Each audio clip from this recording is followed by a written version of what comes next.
ইন্দোনেশিয়ার পূর্ব জাভার আইজেন আগ্নেয়গিরি প্রকৃতির এক বিস্ময়কর ও বিরল নিদর্শন, যা পৃথিবীর খুব কম আগ্নেয়গিরির মতো নীল আগুনের রহস্যময় দৃশ্য উপহার দেয়। এখানে আসলে লাভা নীল নয়, বরং আগ্নেয়গিরির মুখ থেকে নির্গত অত্যন্ত উচ্চ তাপমাত্রার, তা প্রায় ৩৬০ ডিগ্রি সেলসিয়াস বা তারও বেশি সালফার গ্যাস বাতাসের সংস্পর্শে এসে তাজ্য প্রতিক্রিয়ায় গাঢ় নীল শিখায় জ্বলে ওঠে।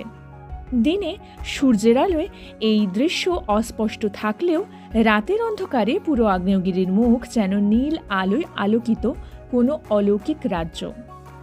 এখানকার সালফার খনিগুলিতে স্থানীয় শ্রমিকরা অত্যন্ত কঠিন ও বিপজ্জনক পরিবেশে কাজ করেন। তাদের কাঁধে বিশাল বিশাল সালফারের চাই, মুখে থাকে সাধারণ গ্যাস মাস্ক, যা অনেক সময় যথেষ্ট সুরক্ষা দিতে পারে না। দীর্ঘ সময় সালফার ডাই অক্সাইড গ্যাসের সংস্পর্শে থাকার ফলে তাদের শ্বাসকষ্ট, ত্বক ও চোখের রোগ, এমনকি ফুসফুসের মারাত্মক সমস্যাও দেখা দিতে পারে। এটাই তাদের পরিবারের প্রধান আয়ের উৎস, তাই এত ঝুঁকির মধ্যেও তারা এই কাজ করতে বাধ্য।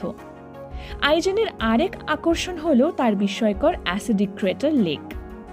বিশ্বের সবচেয়ে বড় অ্যাসিডিক লেক, যার পিএইচ মাত্র 0.5, অর্থাৎ এটি গাঢ় অ্যাসিডের সমতুল্য।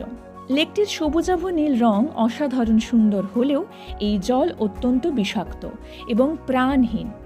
এমনকি এর ধারে থাকা বাতাসেও সালফার ডাই অক্সাইডের গন্ধ ও বিষক্রিয়া অনুভূত হয়।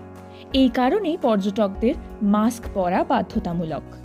প্রতি বছর হাজার হাজার পর্যটক, ভূতত্ত্ববিদ ও বিজ্ঞানী এই স্থান পরিদর্শনে আসেন, যেখানে প্রকৃতির রূপ, রহস্য, সৌন্দর্য ও বিপদের এক অনন্য সংমিশ্রণ ঘটেছে।